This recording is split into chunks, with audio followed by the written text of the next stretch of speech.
তোমাদের কাছে একটা নিয়ে আসলাম রেসিপি। এটা আছে পান্তা ভাত, এর মধ্যে দিয়ে দেবো টক দই 3 চামচ মতো,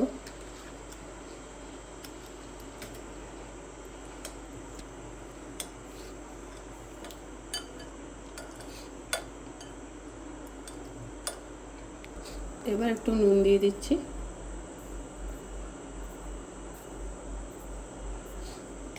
তারপর দেবো একটু পেঁয়াজ, ধনে পাতা, কাঁচা লঙ্কা,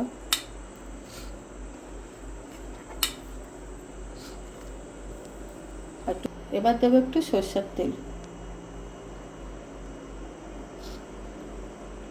একটু কড়াইতে তেল দিয়ে দিচ্ছি। এবার এর মধ্যে দেবো কারি পাতা, সর্ষে আর একটু জিরে।